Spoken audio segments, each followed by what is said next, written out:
Welcome, foolish readers, to a spooky edition of Shit We've Read.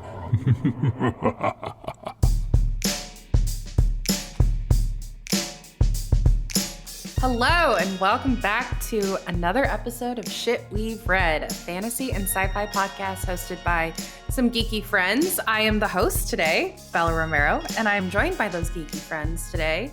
First up is Captain Rico. Ahoy, matey. Ahoy, I first mate bells. This is going to make no sense to people listening because you can't see. I'm wearing a pirate hat. It's October, the season of costumes. We're reading a book about, some people on boats. I figured it was appropriate. But anyhow, how's it going? Like there's a season for costumes for you. Get out of here. Every day is a costume. Absolutely. Every day you dress up like a regular human with a soul and show up. Wow.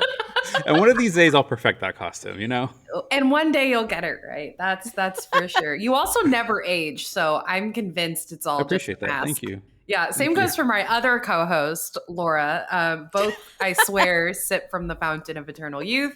Laura, how are you? It's speaking of eternal youth, it is Laura's birthday week while we're recording. Her birthday month, if you will, for those who celebrate. Laura, how are you? I'm doing really well, thank you. Excited to be meeting with you both already for another discussion. I know. I feel like we're back to back this month, the last few weeks. So, yeah. Weary reader Rico over there. Well, so speaking of we read, what did we read this time, guys? We read volume 1, which is issues 1 through 6 of the graphic novel comic book series Earthdivers by Stephen Graham Jones. Written by Stephen Graham Jones, since it's a graphic novel. We also have the artist, who is Davide Gianfelice, an Italian artist. I always say my Italian with a Spanish accent, so they are Italian, just to confirm. Same. I did like a full year of Italian, and I still can't do a full Italian accent. It's fine. So yeah, we read this graphic novel, all of us, but it was all in honor of Indigenous Peoples Day, which is coming up soon at this time. By the time this releases, it will have already happened. Never forget. And yeah, I don't know. What else have you guys been reading though? I mentioned it's spooky season, and so of course I got to read the spooky books. I just finished another comic book called Somna by Becky Cloonan and Tula Lote, which is a gorgeous, gorgeous comic book series. It's set amidst the terrifying backdrop of the witch hunts in the 1960s. And it's a comic book that blends history, eroticism, and the supernatural. And it follows one woman's descent into an erotic escape from the confines of a puritanical world. It's seriously it could almost be an After Dark graphic novel. There's definitely some sex with a perhaps nightmare creature or demon or devil. Okay. Really it was like the second result when I searched it. So you're still on brand, Rico. Monster smut. Continue. Yeah, absolutely. I mean, if we're gonna read monsters, make it smutty. Why not? But it's a gorgeous comic book. Both creators, Becky and Tula, both contribute art to it. One artist mostly is kind of like in the real world, and one artist is like the dream sequences. And then cool. As the story kind of progresses, that line gets blurred more. So it's really cool visually. It's it was just really simple read, quick. It's I think it was like a 3-issue comic book. Yeah, so really quick, but really nice. And if you like beautiful comic books, this is one to definitely check out. No, I really like ugly comic books, actually. Oh, well, I got some of those too if you want recommendations later. I really like when it looks like it was drawn by like a third grader, Oh, then I have a comic book I wrote when I was in 3rd grade that's perfect for you. Oh, nice. Amazing, right up my alley. We can maybe do an episode on it. Laura, what have you been reading? I have been slowly making my way through Valley by Stacey McEwen. I know I have mentioned it a few times now. Again, thank you to Angry Robot for sending us not only an ARC, but also a hardcover. I love Stacey. I love these books, so I was very happy to get copies. It's the third and final book in the Glacian trilogy. It's the conclusion to Dawson Sabar's epic romantasy quest to free her people from the ledge. I'm not generally too romantasy-ish. Y'all know I like my sci-fi. But I do really love the characters and the story that Stacy wrote for this series. So I am dreading making it to the end of the book. But I'm still That's how you know it's good, though, when you're like, I don't want it to be over. Yeah. That's but the sign of a good series. I'm loving it. I know I'm probably gonna feel a little heartbroken when I get to the end, but the good book withdrawal will be hard. yeah. But on the flip side, I'm also working my way through an audiobook for The Brightness Between Us by Elliot Schrafer. The first book, The Darkness Outside Us, is one of my favorites. So good. I don't want to say too much about it because it could potentially give away some stuff. But the second book is really interesting because it kind of continues the first book, but also gives us a prequel because there's two different timelines. So the first timeline is the continuation. So it takes place 17 years after the first book ends, when their ship crashes on a distant exoplanet. It's full of danger. It's testing the family bonds, kind of learning a little bit more about them. And then the second timeline is actually taking place 30,000 years in the past. And so I haven't gotten to this part. The synopsis basically says that with these two timelines, they're going to kind of intertwine and kind of learn about some connections and see if they could save humanity. That is quite a prequel. It's kind of a lot. Honestly, I did not read the synopsis. I was like, second book, done. I'm reading it. And then as soon as it was available, which actually just came out on October 1st, I forgot to pre-order it, so I didn't have the physical copy, but the audiobook was available through the library, so I immediately checked that out. Nice. So I didn't really know what I was getting into, but I am liking it a lot so far. So nice. I like that. I don't really know what that book is about, but it sounds like you're enjoying it. So it's like I said, I can't. I know you can't tell it. It's hard to get into the details because it's gonna spoil the first book. So if anybody's gonna read the first book, I don't want to get into too much of it. Which I feel weird because a lot of the books that I share during these segments are continuations, or books 2, 3, or whatever. And I always feel bad about sharing information because I'm like, this is going to spoil it if anybody's going to read the first book. No, my favorite thing that I have such trauma about that. And by I use that term very loosely. I'm using it in a Gen Z way, that when I was in like 9th grade, we did a book, like a free choice book report. I think it just had to be like fantasy and like some kind of like hero's journey epic or something. So that was in 2009, 2010. So the 7th Harry Potter book had already been out for a few years, but the movie hadn't come out. And that is important because I chose to do my report on the 7th book. And like so many people got mad at me, and I was like, this book has been out for I think 3 years at that point, like multiple years. The movie is gonna come, and I just was like, shut up. I don't really care. Like, these are the easiest books to read and the most popular book series. Like, this has all been spoiled on the internet already, people. Like, cry me a river. But ever since then, I'm very hesitant to talk about series because of that. Because of all the shit you got. For Harry fucking Potter, I still remember. My teacher was like, "You're fine." I was like, "Thank you." You're still fired up about this. Like, I'm still mad. You're still mad. I'm still mad because it's like it was yesterday. Core memory, guys. Maybe I do mean capital T trauma, not in a Gen Z way. It's very possible. It's very possible. What are you reading? So I'm on the second book of the series, so I also cannot share too much about like what this new book is about, but I'm only like, I think 15% of the way in. But I'm on the second book of Aidan Thomas's like Sunbearer Trials duology. Oh, yeah, nice. So that was really fun. I think, Rico, you'd read Cemetery Boys. I couldn't remember if you'd read Sunbearer Trials, but I remember we had talked about it. Mhm. And I was like, it's basically the Hunger Games with an Aztec twist. In like this sort of like maybe dystopian, world.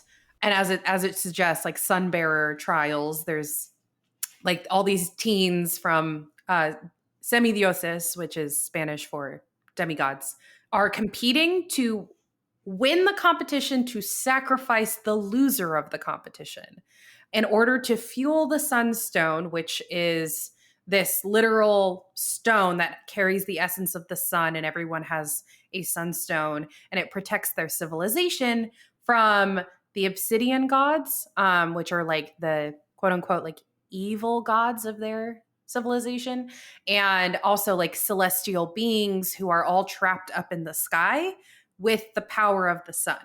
And so like they kind of like there's like a lot of superstition and a lot of lore around all of this, but you're following this young semidios who is like, there's like a tier system of dioses. So you have the golden dioses who are like the tippity top, like think like Zeus, like the big 12 of the Greek pantheon.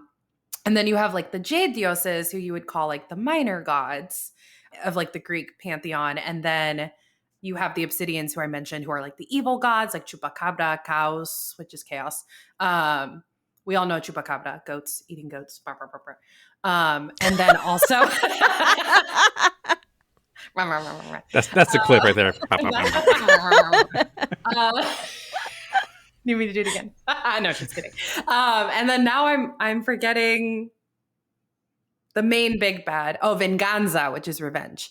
Incredible. Just feeds my little Spanish speaking Mexican soul. Wonderful to read. It's a queer trans normative society. So you have lots of main character is a trans man. There's non-binary characters. There are queer characters, lots of queer romances. Very cute, very like YA romance, slow burn.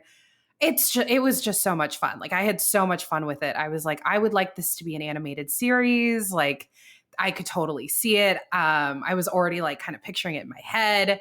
Just really great. I had so much fun. I'm on the second one, which follows like the aftermath of the first book. I cannot say anything about it because it will give it away. But you still follow the main character, Theo, who I just love how they wrote him. So good. It's great. I really cannot recommend it enough for folks. I also read, per one of our guest hosts or co-hosts for After Dark, Emma Skies, after our lovely foray into Omegaverse with whatever that book was called. I've already deleted it from my mind. I read Bride, which I think I mentioned on one of our episodes. And then I mentioned it to her and she was like, you should read Fake Mate. And I can't remember if that ended up in our episode or if we talked about it like post recording, but she's like, you should read Fake Mate. It's like the next step up. It's by Lana Ferguson. It's like Omegaverse rom-com edition. So it's like you're slowly making your way up into but here's the thing. Omegaverse. I learned this is my line. I was like, this is as far as I'd like to go. Just because like I was like, I'm not into the whole toxic masculinity, like submission, dom, but like make it wolfy thing. And nodding was not for me. I was like, that's kind of, it's not as weird as I thought. Obviously, like now having read it a few times, I think I'm kind of used to it. But I was like, this isn't for me. I had fun. The characters were fun. It was very like Ali Hazelwood coded because it is a Raylo fan fiction gone mainstream. So very similar vibes. Just, like lots of like there's a heat. And I was like, that's my least favorite thing. What else? What else was like lots of nodding. I mean, the whole hormones and scent, and I can smell you. I'm like, it's a little. It got a little too much for me. Bride was fine. That was I'd rather stay there in the Omegaverse world. Okay. I mean, it's good to venture out of your comfort zone because then you know where your comfort zone is. Exactly. I was like, you know what, Emma, you talk about these books, you say they're fun. I'm just gonna read them, see what happens, and if I hate them, I slander you on the podcast. It's all fun. It's all fun and games. Commit to the bit. So, anyways, back to our scheduled programming. Earthdivers, Volume 1. So this is a sci-fi, fantasy, horror, historical fiction. So it has something for everybody. Murder, chaos, science, history. Yeah, it's like such an amalgamation of genres. It's really cool. It was published in 2022 to 2023, the 6 issues. I will warn though, because it is about history and the volume is entitled Kill Columbus. So this does include mentions of murder of indigenous folks, mentions of child rape. All of these things happen in real life. I don't think it should come as a surprise, but in case you, got your American history in America, that's what happens. And then visual content warning, because this is a graphic novel. You are going to see a lot of gore, bloods, blood. Did I say bloods? Bloods. You said bloods. Gore yeah. And blood and guts. I did not mean to say guts. I was trying to delete that from my brain because I was like, gore and guts are similar. There's also some suggestive nudity. You have to be nude to time travel. I'm sure Rico loved that. I'm just kidding. This is not After Dark. I just wanted to see his reaction. Great. You paid me out to be some sort of deviant. Okay. Does any non-deviant have 2 good reasons? Thanks, guys. None of you came to my defense there. I appreciate it. So because Rico has a special captain, oh, captain, my captain, will you please read the synopsis? I had a feeling you knew that was coming since you made me host. He's drinking water. He's pointing to his water bottle. He's saying, I can't, I'm drinking some I knew water. it was coming. No, I think he was preparing his voice, Laura. That's exactly, yeah. Oh, okay. Yeah. My bad. Lubricating those vocal cords. Go ahead. Making them moist. Go ahead. Okay. This is the synopsis. The year is 2112, and the apocalypse is exactly as expected. Rivers receding, oceans rising, society crumbling. Humanity has given up hope, except for a group of indigenous survivors who have discovered a time travel portal and figured out where history took a sharp turn for the worse: America. Convinced that the only way to save the world is to rewrite the past, they send one of their own on a bloody one-way mission back to 1492 to kill Christopher Columbus before he reaches the so-called New World. But taking down an icon is no easy task, and the future will pay a staggering price if history backfires.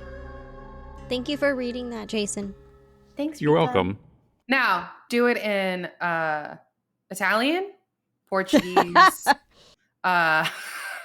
Lakota, so many languages for our main character, but we'll get into that. So, what did we think? Laura, I want you to start. Picking on you this time. I liked it. I'm gonna be honest. I am really terrible at remembering details from history. So I could not necessarily remember and pinpoint certain things that were important in the story. But I liked it overall. I liked the sci-fi, like, time travel aspect and the different characters. Obviously, the art is always a big thing with graphic novels. I thought it was done really well. I don't know that I understood certain things. And so I am relieved to hear that. Continue. Yeah. Like, in general, I understood what the general storyline was, what was happening, but there are just certain things that were really confusing, and I'm wondering if it'll be answered later if I were to continue reading. I'm not sure how many volumes are in this. Remind me, have either one of you read this before? No. No. Or this was new for all of us? Okay. Yeah. Cool. So I am hoping that there will be answers later. But I know, with comic books, sometimes certain details don't always necessarily get communicated well. Also, I don't know that I would necessarily label this horror.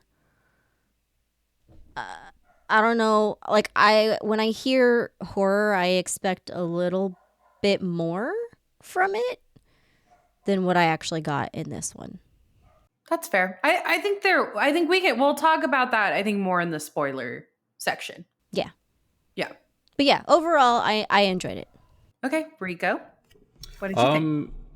I think I mostly agree with Laura, although I will say that I was kind of disappointed by the overall story that we got, because the story is about going back in time and killing Christopher Columbus. Mm-hmm. And we kind of get that, but the story isn't exactly that. It's really hard for me to exactly say without giving it spoilers, but I get what you're saying, though. Yeah, but like what was promised wasn't quite delivered for me, and yes, it is an ongoing comic book, and perhaps we'll get more of it in the second and third volume. But that sometimes is also frustrating with comics, because you'll get this premise, and you don't get really to the meat of the premise until issue 7 or 8 or 9. And Laura, to answer your question, I know there's at least 3 volumes of this. I don't know if it's still ongoing, but there's at least 3 volumes. And they deal with different points of history, not just Columbus. Oh. And so I feel like they took this premise, stretched it into a larger narrative that didn't really quite fully address what was promised, if that makes sense. Okay. And so I feel like that can be really frustrating with comic books sometimes. Like, you kind of like overstay your welcome. I agree with you, Laura, that it's not very heavy on horror. I think it's labeled as horror because this author is known for writing horror. I've not read any of his novels, but he's written some other really popular horror novels. I think one is called like I Was a Teenage Slasher, and another one's called maybe Only Good Indians or something along those lines. I might be getting it wrong, but he's pretty prolific in terms of horror. So I think because of that, they're going to bank on he's a horror writer. This is a horror comic book, but it doesn't really get very horror. It is speculative. I don't know. I can't tell if it's sci-fi. The time travel mechanics aren't really identified. So maybe it's sci-fi, maybe it's fantasy. We don't really know yet. I'm sure that'll be answered in volume 2. So I think volume 1 is just a lot of questions, a lot of setup, and then almost like no payoff, which can be really frustrating. But, just speaking to it on its own merits, I guess, I was interested. There's a lot there. There's, like Valerie, you had mentioned, there's a lot of different genres in this book. There's a lot to sink your teeth into. And so I was invested. I wasn't fully satisfied, but I was invested. I think I'll leave it there. I think that's a pretty good way to describe it from my point of view also. Okay. Bells, what about you? So I think I agree with both of you. I think I'm a little bit less interested maybe than both of you, but I'm not a comic book person. I'm not a graphic novel person, so I don't think that's news to anybody, but I was really excited by the premise too. I was like, I want to see like their journey through time with Christopher Columbus, and like I expected it to take longer. In a lot of ways, like this is a very long, arduous journey. So I was really interested in like how it played out. Very confused by the different plots going on. We will talk about that in the spoiler section. I just thought maybe it was me as a non-comic book reader. I had a lot of issues with the like different shapes and colors meaning different things, and just like not really fully like catching on to that quickly enough, and lots of different plots. So then you get more colors and things happening, and like images, like if you were watching a show, it would like cut to and it would be more clear. Like, oh, you're shifting to this point of view. But in this case, there was like almost like images like embedded, inlaid into like what's happening in the past versus what's happening in the future versus like what's in somebody's head. And that was hard for me to follow. I feel like if I should have given myself more time since I'm not really a comic book reader. But at the same time, I was like, this is why I hate multiverse, time travel, science. This is why I hate it. I am not science. It was very confusing.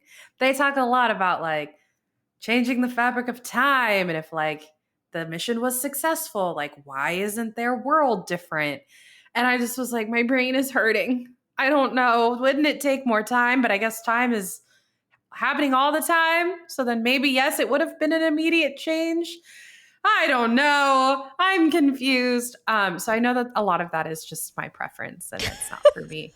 I just wish it'd been a little bit more simplified for me. You're right. Time is happening all the time. Time is happening all the time. Mm-hmm. So with that, I think we should get into spoilers so I can complain more specifically to you guys. Okay. But I do think like overall, I did enjoy it. The art was beautiful. The plot was interesting. I just think I wanted more from it than I got and was not prepared for how much science there was really going to be. So with that, spoilers. All right, let's do it. Yeah. All right. Who wants to go? Who's like chomping at the bit to start? I think Rico. Yeah. So this first volume is called "Kill Columbus," and we don't kill Columbus until like the very end of issue 6. And that's what really was a hook for me, was seeing the way time is going to be changed if you kill Columbus. And so I wanted that to happen sooner so we can see, did they accomplish their mission? I mean, inevitably, probably not. Like, I knew it wasn't going to go the way they wanted, because then, like, all right, everything's done at the end. But I wanted to see the way time was going to change based on this. Was it going to be a situation where you can't change time? Time's going to figure out a way to, steer the ship the way it wants to go. Stop, you're going to hurt my brain again. I just got over the headache after reading it. I just wanted it to happen sooner, and it happened at the very end. And we only got a hint of, well, you kind of changed time, but not really, ... to be continued. Yeah. And so like I'm almost like frustrated that I have to keep reading to see what I wanted in the first volume. Right. I think that we are into these time travel kind of stories where we like to see the concepts, the outcome of changing history. But I feel like this was not so much about actually changing the timeline. It was more about the journey. And so we were learning about what actually happened at like kind of the same way like his wife was learning. I'm not remembering everyone's names. She didn't know what actually happened until she found that history book and was reading it at the end. And so that's when we were also learning it. Mm-hmm. So it kind of felt like they were trying to have us go on the same journey as his wife, trying to figure out what happened to him. Yeah, and I think that plot was too long. And I think it felt muddled.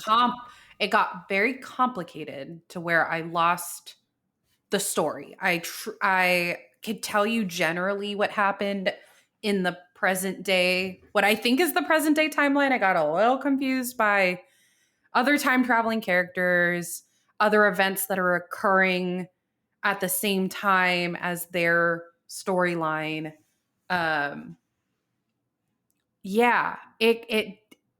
I get your point, and I actually like now I see that we were going on the same journey as his wife, figuring out what's going on with him in the past. So I'm like, okay, that now makes more sense why they did that. But I still think I was very lost. I mean, should we break it down a little bit, both for our own understanding and also anybody who may have not read the comic book who is still listening? If you can break it down, Rico. Yeah, let's see. Let's see what we can do. So the premise starts. It's 4 Indigenous people. They're all from different nations. We have Tad, who's Lakota.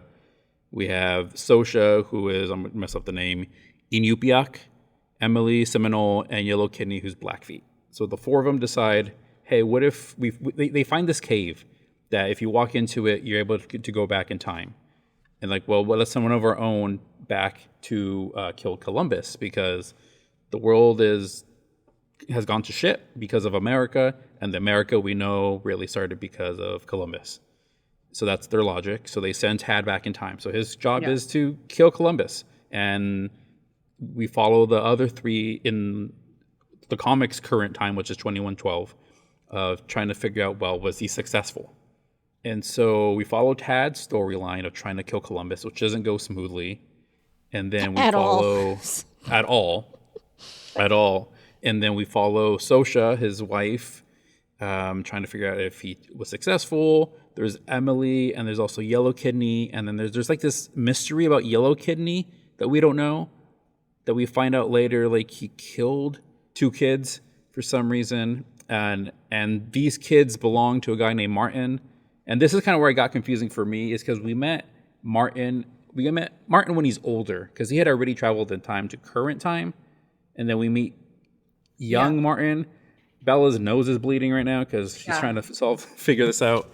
It is a little confusing, but like at the end of the day, I don't really know what the hell happened. Like there's 6 issues, and ultimately what happened for each character? What was the story? Tad is trying to kill Columbus.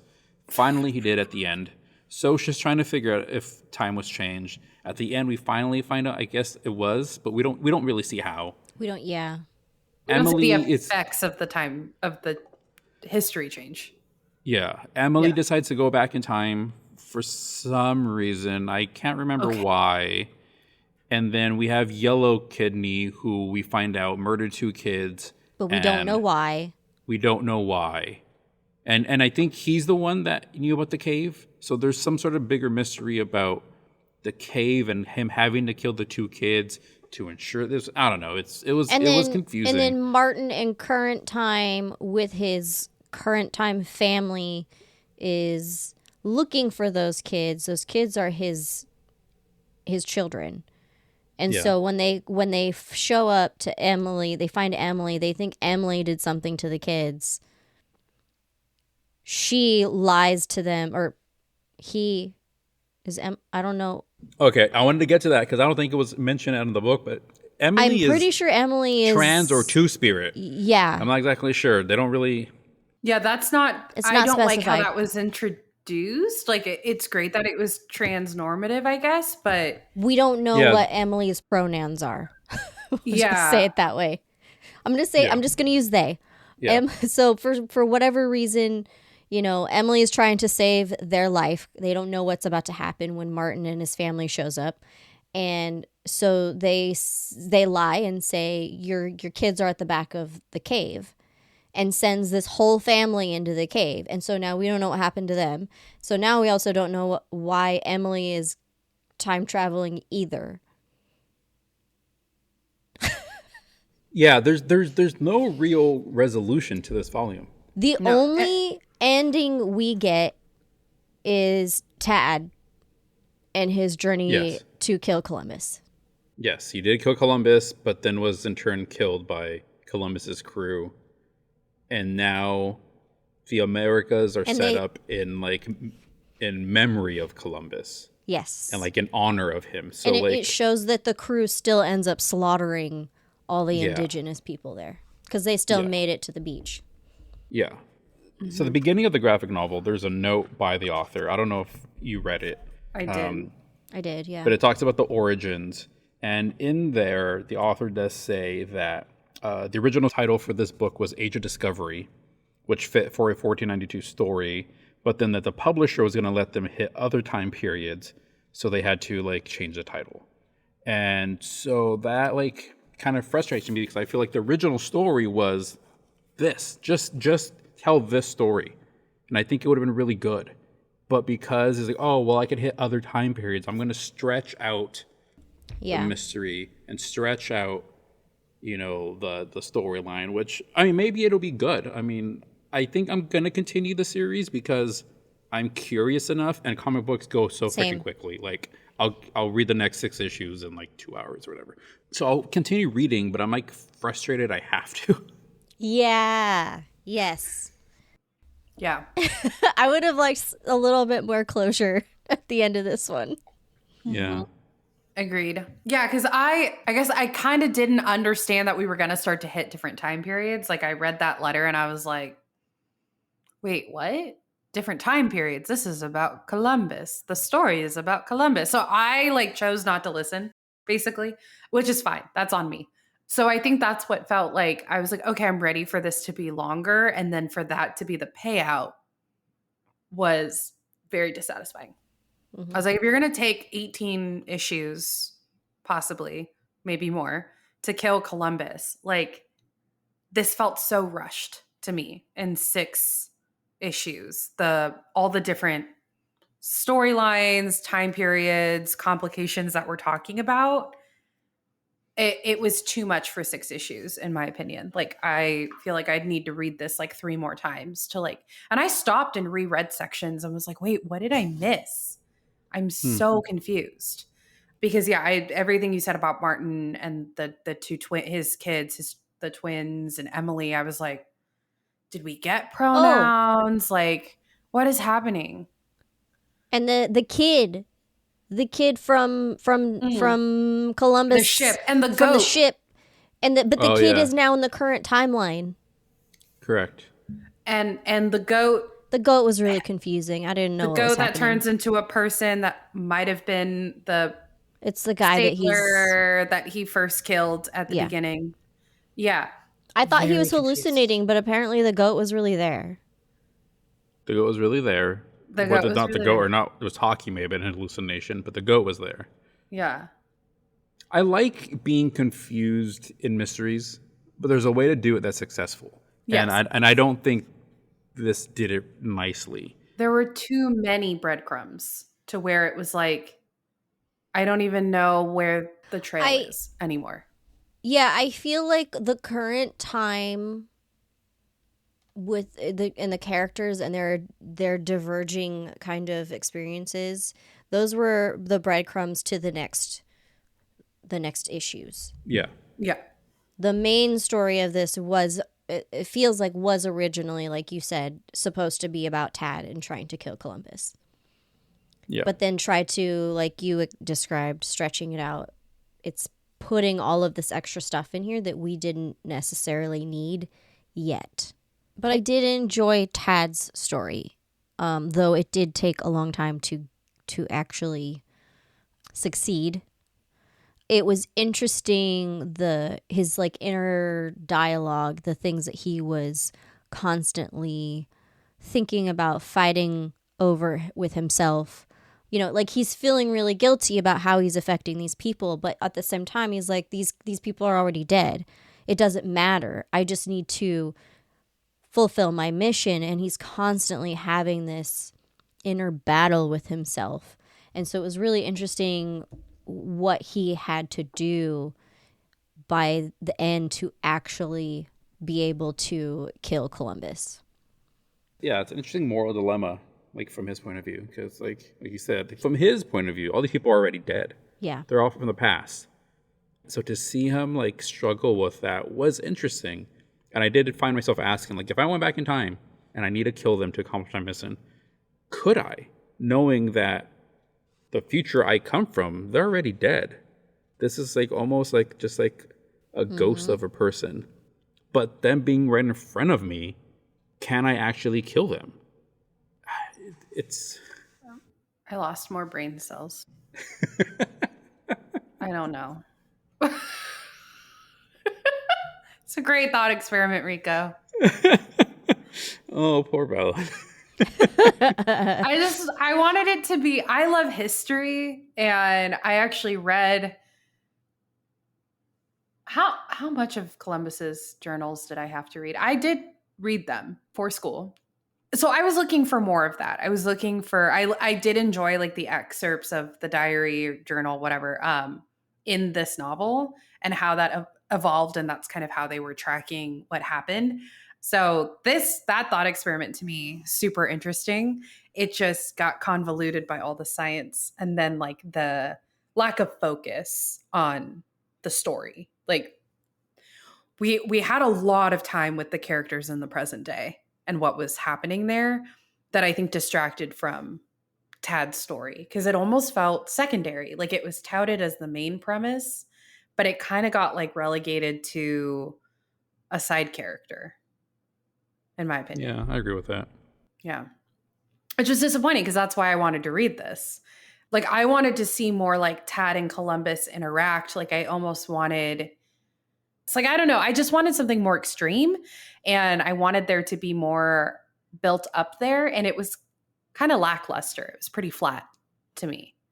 It just felt like, yeah, he was fumbling around, blah, blah, blah. And then he like finally kind of went crazy and then killed Columbus. Honestly, him staying alive as long as he did was kind of the most unbelievable part of this story. Yes. There was no way in hell he would from like the jump. They thought he was a saboteur. Yeah. And why would you keep someone alive when when you find real sabotage? And then you have this guy who was speaking languages he shouldn't be speaking. Like there's more to this guy than should be there. Just throw him overboard. Right. And I also think like I was like, you stick out like a sore thumb between your hair color, your skin color, your facial features. Like you don't look like a Spaniard. You don't look like an English, but like you don't look like anybody that they would have seen yet. Right. So that also to me, like the suspension of disbelief there was really hard to believe. Like I would have expected more, especially like for 2112 for that year, if we're assuming that it's had the continuation of like our society, like the features would have been more like ethnically ambiguous. You know what I mean? Like all the races and ethnic groups are mixing and like everyone's going to look so different. Like maybe Tad would have a different look. So that also to me was hard. I think we're being pretty negative overall, and I do want to like really call out that there's a lot of good I think in the story. I did really enjoy that the main cast of characters are all indigenous and of different nations, and I like the idea of them all getting together and kind of like let's go back and kill Columbus, right? It's like that question of if you could go back in time and kill Hitler, would you? Like, well, what would that change? It's a fun thought experiment, and so I enjoyed it. I enjoyed going down this path. I enjoyed getting to know these characters and looking at them through the lens of indigenous people and how that relationship to history is different than what I experience and, you know, most of like white Western civilization experience. And so that was really interesting. And so I do want to continue this series. I just wish the main story that we signed up for was there. Yeah. Yeah, there's definitely things that I wanted more out of this story and this graphic novel. I'd be curious to know if you continue reading Rico, like what happens and if you like how they weave together history. I am interested in the mysteries that kind of are unfolding in the present in terms of like how did the kid get there and from the kid from the past from the ship, who this goat man / sailor who was haunting Tad was. I think that could be some kind of weird manifestation of time, a hallucination, but I don't know. If they start popping up in the present, that's different. I don't know. I have lots of thoughts and questions. I'd like to know if they pay off. I'm not that into it to continue, but I'm going to continue. No one's surprised. But it says volume 3 is not out until December. Are the issues available? Like the issues are probably all the out. issues, yeah. But the volume itself is not available yet. Yeah. Well, you guys will have to let me know what you think. Will do. One thing that was in the narrative that kept popping up, I was curious about. I was very curious about this idea of Earthdivers. In that opening origin letter that the author wrote, he mentions the idea of Earthdivers as a term that he pulled and I knew nothing of. And throughout the story, we see references to like an otter or a muskrat or a duck or a beaver. I'm like, what the hell is this? What is this? So I pulled up some information I just wanted to share with people listening who didn't know it, like myself, Earthdivers the term Earthdivers among Indigenous peoples of Americas comes from like almost like a creation myth where certain animals, hence like the beaver, the otter, the duck, and the muskrat, dive into the waters to fetch mud to bring it back to the surface and create land. And so that's the mythology. And I did really enjoy that. I do enjoy when there's mythology at work. Mm-hmm. Whether I understand it or not, it's always really fun to learn about another culture's mythology and their belief systems. And so I did appreciate that was like sprinkled throughout the narrative. I think it made it a little more confusing sometimes. It added to the confusion. I didn't quite know if these animals were literal or hallucination or what that was happening. But I did want to at least like acknowledge that that is coming from actual Indigenous mythology. Very cool. Thank you for that. Yeah. Okay, so moving on to the Goodreads rating. This is 3.65 stars on Goodreads out of 987 ratings. Pretty good, decent amount. What would you guys rate the book? Rico, I know you have a system. I don't have a system for regular books. I only have a system for After Dark books. Oh, Yeah. shock.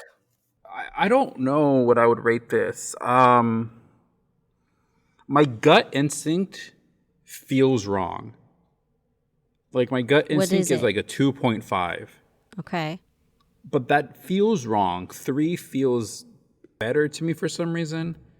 Because I didn't like totally hate it. I didn't like I just thought it was a little confusing. And I wanted more from it. So that kind of puts it middle of the road for me. So like 3 feels right. But I don't know. I can honestly see. Yeah, would be 2.5. I can honestly see my rating changing after I read the second volume. Yeah. Like I think that'll dictate ultimately how I feel about this first volume. So Fair. I'm also a 3. Yeah. But I think that's because like 4 is like a solid I enjoyed it book. 3 is like there were issues. I don't think they were bad enough to knock it down to a 2. Like to me, that's like a C average, right? It's an average work that I read. I don't think there was anything like really truly bad about it objectively. So that's why I'm like, a 3. Yeah. What about you, Laura? Yeah, I think 3 is also my. Yeah, 3 feels good to me because it wasn't great, but like it also wasn't bad. I still enjoyed it. I came out of it with a lot of questions that may or may not really be that important. But like you said, Jason, reading the next one will probably dictate what I really feel about it. Sometimes it's hard to rate a book or a volume individually if you don't know the whole story yet. Yeah. Yeah.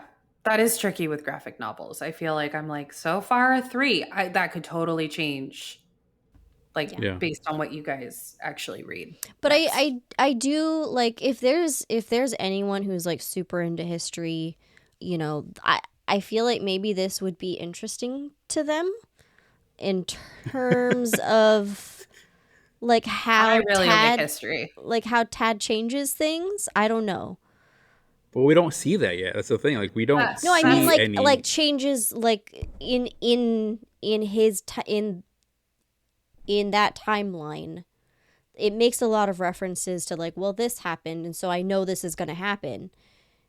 And so like if anyone knows these tales or whatever, they might be able to identify Tad just changed XYZ by doing this. So I don't know. I personally, for me, no. Because like I said, I've read the journals and I'm not like a Christopher Columbus expert by no means at all.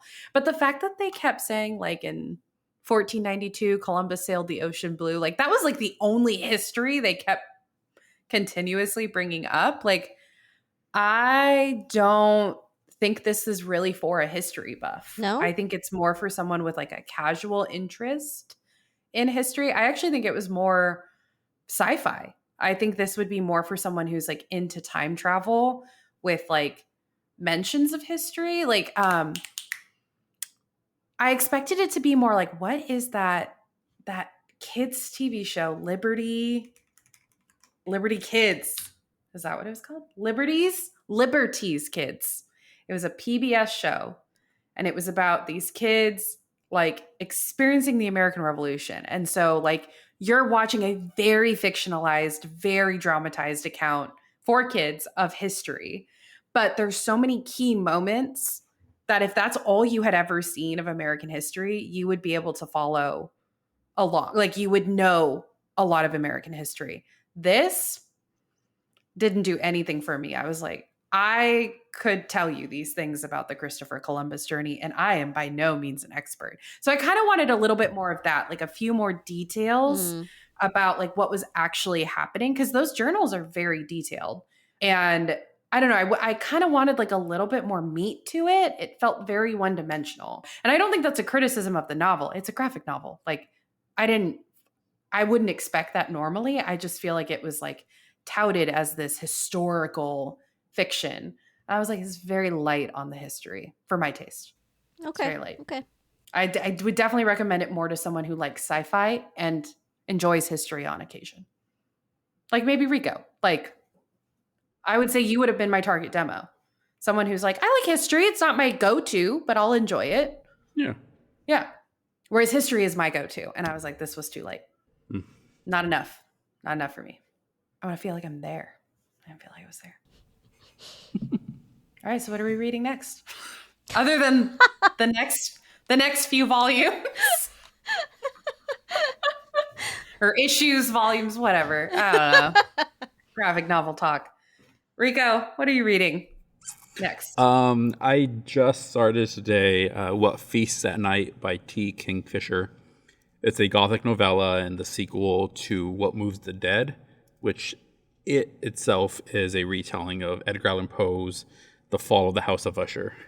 What Moves the Dead I read, I think, last year for A Seat at the Table's sci-fi fantasy book club, and I did enjoy it. I'm a big Poe fan, and it was a pretty good retelling of that. This is now a sequel, and it deals with the Moroi, which are vampires / ghosts from Romanian folklore, I believe. I just started it today. Maybe, I don't know, novella's like 20% of the way in, but I'm enjoying it so far. It's fun, good gothic vibes, perfect for this time of the year.